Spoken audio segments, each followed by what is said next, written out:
I've been a busy person. Well, it's nice to hear too, though, that Yeah. I think a lot of people's kind of jaded view of government is that nothing's really moving, nothing's really happening. It's just a bunch of positioning, and it's nice to hear that things are actually moving. Things They are. Actually.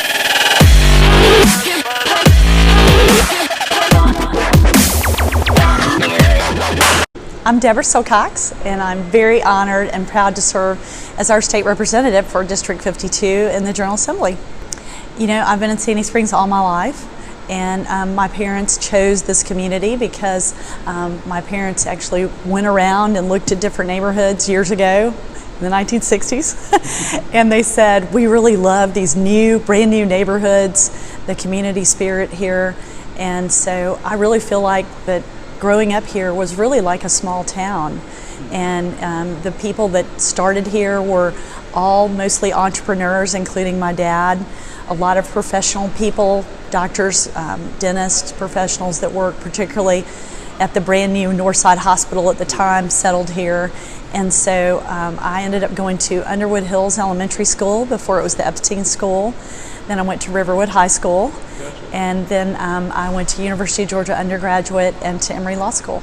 My professional life has been influenced a little bit always by government, because my mom's best friend was Dorothy Felton. Okay. And she was the very first state representative from District 52, because before that, this was mostly farmland, and we just kind of had at-large representatives.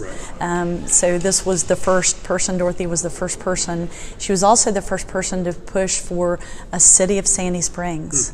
And she was down there for 25 years or so, pushing for city of Sandy Springs, and of course with the efforts of her and Eva Galambos, and really when the Republicans first got a majority in the state legislature for the first time since Reconstruction, that's when the city was actually voted in. Wow. As a senior at Riverwood High School, I had cancer. And I had a really rare type of cancer, rhabdomyosarcoma. But it changed my life forever. Wow. And I was a normal senior in high school until that point. But I just realized that we're all here for a reason, and we're not here for a very long time. And so I really wanted to make a difference, and I knew then that I wanted to apply to law school, and I hopefully wanted to work in some type of capacity in government. So when I was at Georgia, I actually became a spokesperson for the American Cancer Society. And I went all over the state that year and talked to a lot of kids, counseled people in hospitals, and at the same time I was also selected as a junior miss. So I got to sing and speak to people that year as well, which was really special. Very cool. And I ended up my senior year at Georgia, I applied for an internship, and I went to work for Sam Nunn in Washington for an internship. And then I also served in the legislature my senior year for an entire legislative session. And I was assigned to a gentleman named Joe T. Wood, who was from Gainesville. He was head of the insurance committee. And ironically, his administrative assistant at that time was Diane Harden. And when I was elected in 2016, I came to my first meeting with the state legislature, and the first person I saw was Diane Harden, because she had been working there all that time, and she was the new administrative assistant for the Speaker of the House, David Ralston. So I really, in some respects, I feel like I've come home again, because so many colleagues that I had at the University of Georgia are people down there now in significant leadership positions. I practiced law for 10 years and practiced commercial real estate law. Okay. Closed on a lot of the developments around Sandy Springs, and really feel like that as I have grown up, Sandy Springs has grown up and become, of course, a much more successful city and really a destination.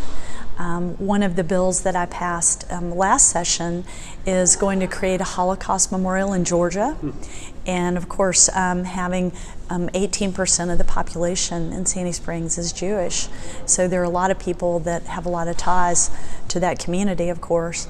And I'm really excited because we have the Anne Frank exhibit here in Sandy Springs. But I'm very excited because I'm hopeful that we're going to be able to have this memorial here in Sandy Springs, have the houses for the Holocaust Commission that the Speaker has appointed me to be a member of, and to also have it be a place where students and a lot of kids, hopefully from all over the state, can come here and learn about the Holocaust. So my best friend growing up in Sandy Springs was Nancy Castle, and she's now a cantor in the synagogue in Roswell. Okay. And so it was very much a part of my growing up here. I actually used to go to youth group with her, BBYO, at the temple. In my lifetime, of course, there have been a lot of parks established, and I would say that's the number one thing that my family and I really enjoy. I'm married to Hal Silcox, and he is an orthopedic surgeon at Northside Hospital. He specializes in spine surgery, so we always say, we hope you never have to meet my husband professionally. And I have two children, Elizabeth, who graduated with her master's in accounting from the University of Georgia, and she works in Sandy Springs mostly. She's with Deloitte, but she's assigned to the Cox Enterprises account, so she's here. And my son, Hal, the fourth, is at the University of Texas and a senior there, and he's majoring in chemical engineering. But he's planning to apply to medical school and hopes to come back here and be at Northside with his dad's group. Good. So, yeah. So, but we are very much, both my husband and my son are both Eagle Scouts. And so we are into the outdoors.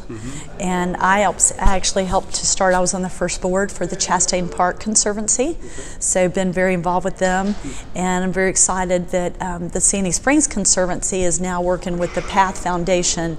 And I'm very hopeful that we can connect the Blue Heron. I don't know if you're familiar with the trails that they've planned, but connect Chastain through the Blue Heron to Sandy Springs proper here so that people can use those trails, because I really think that the more green space that we can preserve in spite of our growth, the healthier our community is going to be. Sure. I know my kids have always really appreciated the things they learn, my son in scouting and just being outside.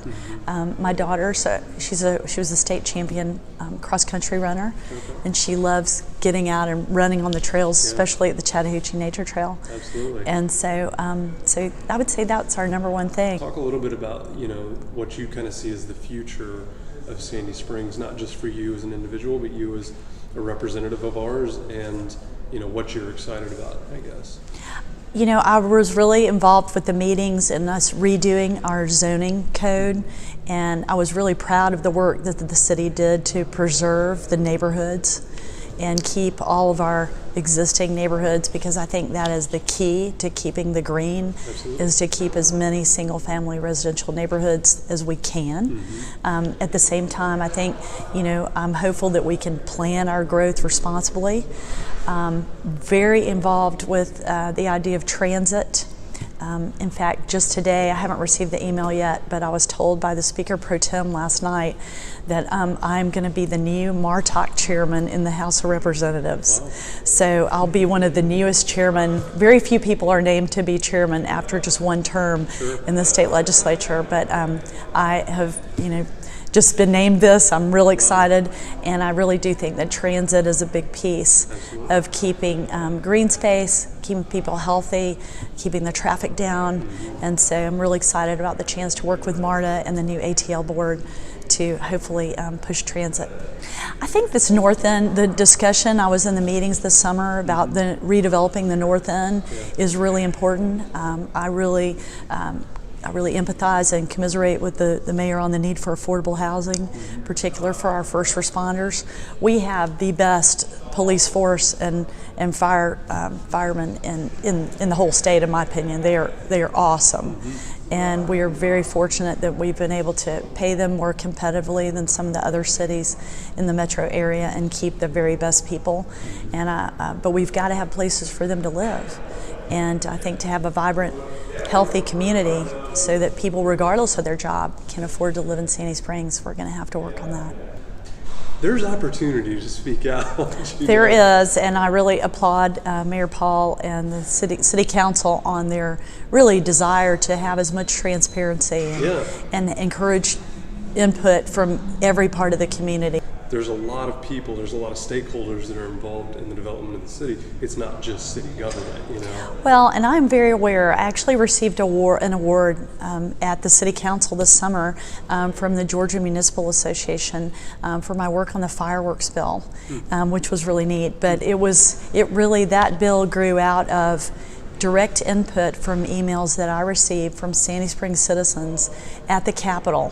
And it's kind of a fun story because Wendell Willard, who was very much my senior before he retired this year and stepped down from office, fireworks had been really controversial down at the state legislature prior to my arrival.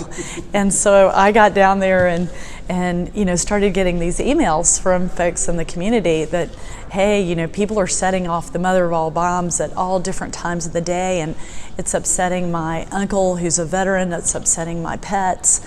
It was a real quality of life issue. And so I said, gosh, there ought to be a law, right?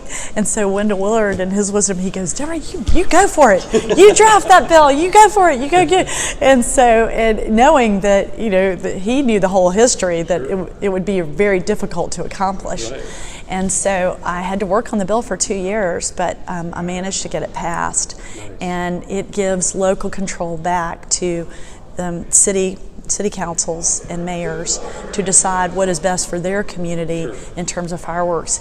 And I think that's really important, and I think that my relationship with the mayor and the city council is critical because we have great communication, and it's improving all the time. And Sandy Springs should be able to do what they want to do. I mean, another example would be we had a bill basically developers develop apartments with all wood. Well, the city council had actually passed a measure, an ordinance that was really for fires. It was really for fire safety, right. And they had demonstrations with meetings to the public, showing that if a building is 3 stories or more tall, that if it is just of wood, that it's like a box of matches, right? I mean, it's just really, really easy to catch fire and burn to the ground so quickly. And so the city council, in their wisdom, had passed an ordinance saying that if it's 3 stories or more, that you have to build with concrete above that level instead of just wood. Number 1, for safety, but number 2, for the durability of the building. I've been a busy person.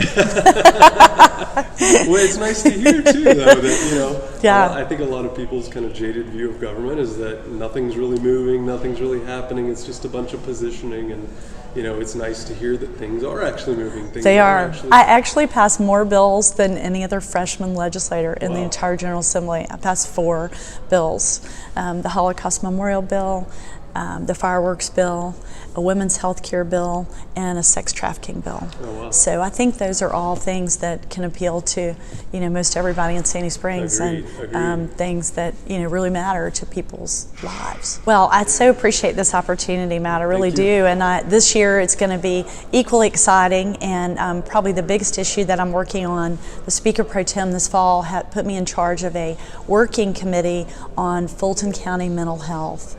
And the ink is not dry on the legislation yet, but I'm very hopeful that we are going to pass this legislation. And basically the results of the committee are huge, because in the past, because Fulton County has always had Grady Memorial Hospital, we haven't had what's called a Community Service Board, or CSB, which other metropolitan Atlanta counties have. Fortunately, Fulton County, the City of Atlanta, and private investors have all kind of come together to kind of make this happen. But the goal is going to be to have mental health be really conducted in Fulton County by this new vendor called River Edge, which will act like a community service board. So we will set some standards. We will have outcome requirements. We will be able to see if that we're getting value for those very scarce taxpayer dollars. We've also identified from the work of the committee one single screening tool that will be used on anybody that might be admitted to the mental health system in Fulton County. And that way, not everyone will be taken to the jails, because a lot of these people shouldn't be in the jails. They just need to be, the research shows that overwhelmingly, in lieu of soup kitchens and shelters and all these well-meaning organizations that have tried for years to help the homeless, that the way to really help these people the most beneficially is to house them. And so these would be 550 units that these people would be screened. They would be directed to these units. They would get the medications that they need for their mental illness. They would get the treatment that they need, and they ideally would be transitioned out within 90 days. But all these issues, go to so many other systemic issues that we have, including the opioid crisis, including sex trafficking, including HIV use, which unfortunately Atlanta is number 5 in the country in terms of the infection rate.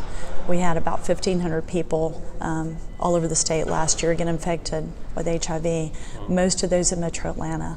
So this is a very serious problem, and I'm very grateful because in the past all these different entities haven't come together, but I'm hopeful that we can get this legislation passed and work on this very huge issue, because mental health arguably is one of the largest unaddressed issues, I think, in our community today. So very good. Well, thank you so much. Thank you so much, Matt. I appreciate it. This was Thank you. great. Yeah.